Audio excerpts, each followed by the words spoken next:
And you can see that Serral's opted for that triangular third base below the main. So it looks like we're going to see the standard European setup, looking to probably take the fourth base just down to the right of that and really dominate the right side of the map. Focus on spreading your creep forwards through there, break the rocks down, and just have a real centralized base setup. Yeah, we talked about this a little bit in some previous TDZs, how maybe, in the past, the beginning towards the lifespan of Pillars of Gold, it was more about the top left as the third, but more and more people expanding over to the right side in this position and continuing to expand to the right side. Innovations build order here. We actually have a second factory. I thought my eyes were deceiving me. I thought I had just totally misread the timer, but that is a second factory coming down, so Innovation is prepping something spicy. Indeed, off the back of a 3cc as well, so super economic mass Blue Flame opening by the looks of it. Now, there was a time where this always meant mech, but I think you'll be the first one to say it's been a while since we've seen that. I think a big Blue Flame opening, look for damage, and then going into bio a little bit more likely. We've seen this from a few players recently. Like, this is a build that you would be capable of dealing with if you knew about it, but it is out of the meta. Like, it's something that you would have to scout, kind of look deeply into the things that you can scout, because you can't actually get in there to see the second factory and say, okay, something's off right now. Has Serral actually seen enough to be at all suspicious? He does have a Roachwarren on the way, but the Blue Flame is kicking in literally 10 seconds, and that Roachwarren isn't halfway done. Ooh, that's a lot of Bernie boys right there. Zerglings immediately turn tail and run. They're just going to try and stop the Hellions from running on past. And great set of micro there. That is, wow, it's a sandwich. I love the way the Queens came in from the bottom as well. Zerglings from the top. I mean, losing a few Zerglings, getting the warning, Roach speed on the way. This is a fantastic hold for Serral.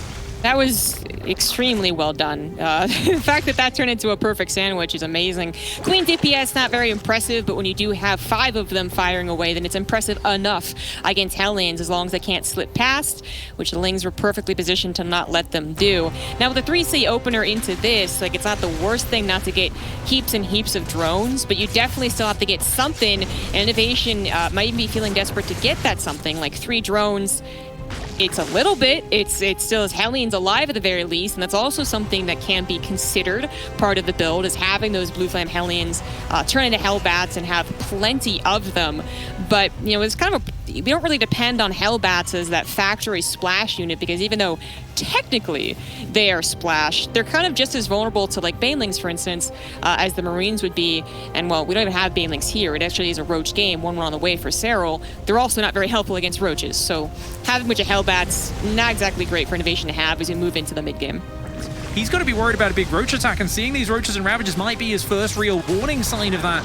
Lots of Roaches and Ravages, even Queens coming out fire on the map. He's really got to get that double tank production going and just get his defenses going. He is going to be dealing with a giant onslaught of Zerg. We know that the Roach inflation is deceiving on that supply, but the problem also is that Innovation supplies is deceiving. He has, like, how many Hellions? 10, 12, something like that, so that's not going to help at all against this composition. Third base already under attack. The Hellions desperately trying to help at all, at least try and protect this one tank that's out here that's not even bothering to siege, knowing it'll die if it does so, is using its regular DPS to try and chip through the Roaches, and on top of those Ravagers, the Roaches have mostly gone down. Not exactly. There's still some guarding those very expensive Ravagers. Innovation tried his best in a very, very, very bad scenario. Serral actually maybe taking into account the last game. Okay, those Blue Flame Hellions could have been a lot worse. Is going to grab Overlord speed. Yeah, definitely just wants to check, make sure there's no surprises. Always a good choice and something that Serral's very good at. Definitely don't think of Serral as the sort of Zerg who wants to just get way ahead on the income and run away with it that way. He's just somebody who's very capable of simply scouting what's going on and adapting his play, building just the right amount of units.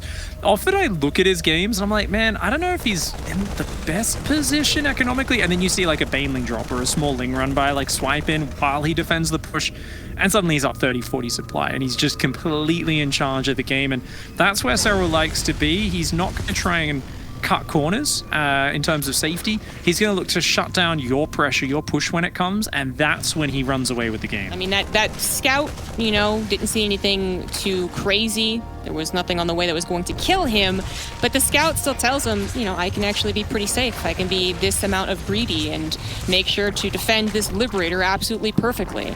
The scouting still helps, but out of position units, would it? Okay, the Lings are actually there.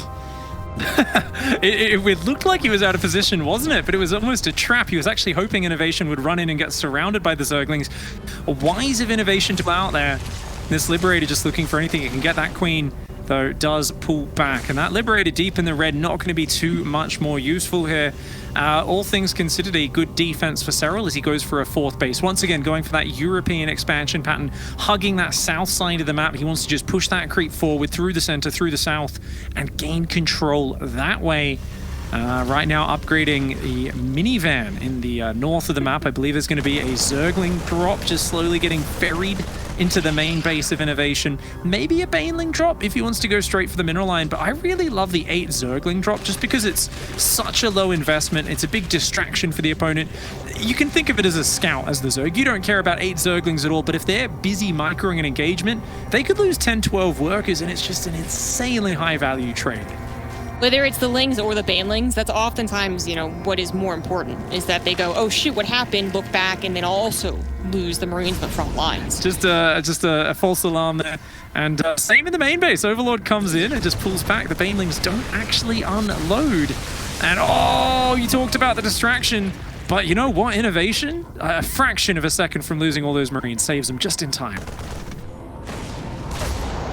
Oh, looks like we got some units around that 3rd base. Yep, just roly-poly Banelings right in there. There you go. It's a lot of SCVs going down, actually, so they need to be ferried to do some pretty damn good damage. All right, well, it looks like the Bling drop just going to wait in the main, nice and patient for now. A big wave of damage at that moment. Innovation wanted to get up to that 4-base stage while just doing little bits of light pressure. We talked about this style doing so well earlier in 2020, but Innovation now having lost that worker count, it means it's going to slow down him building up to that ultimate stage that he'd like to get to. So for now, it's just light harassment, which Serral is defending very well. But a proper top push starting to get going in the top of the map, looking to slow down Serral in trade. One Widowmine goes down before the fight starts. Well done by Serral. The other Widowmines, though, oh my god, back at the rally, a lot of Widowmines get taken out. Yep, that's actually kind of painful because he's also not exactly winning on the front lines, forced to pick up remaining 3 Marines to get out of there. And Innovation now down 30 supply is not looking so hot. He does have his 4th CC at the very least, and 2-2 is on the way. But once again, Baneling's rolling in to the 3rd. Another 21 SCVs going down this time. It was already brutal the last Baneling roll by.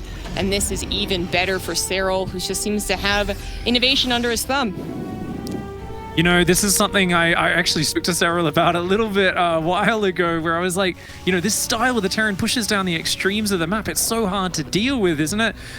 Is maybe the answer sometimes to just run through the middle because they're so busy attacking the far top, the far bottom. Sometimes you could just roll in the middle and actually catch a worker line. And to see Serral do that twice in a row now, he's even coming back in with the Baneling drop. He's really just constantly getting in there. I feel like Innovation, if he's given just a moment more breathing room in this game, he's really the one dictating where and when all these fights happen. As it is, though, Serral's a little bit too quick. He's on top of all of these bits of pressure. He's shutting it down. His creep is expanding across the map. He's doing this damage with these Banelings, and we see Serral with just this big economy lead, big worker advantage, big army advantage all around the board. He is ahead.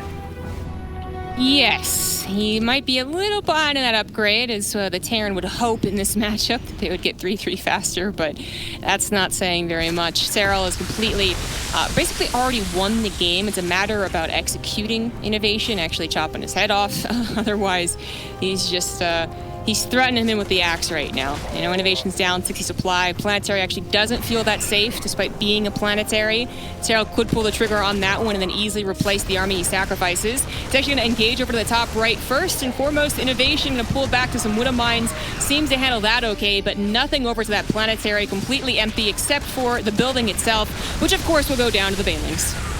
Yeah, big booms going down there. Serral annihilates that base. and this is just the position you want to be when you've got this Hydra Zergling Baneling. If you can be attacking to distant locations, it's so hard for the Terran to respond to both, and especially without siege tanks to anchor his position. Pure Bio Widowmine can make it work if they're the one attacking, they're dropping, they're picking where and when the fights happen.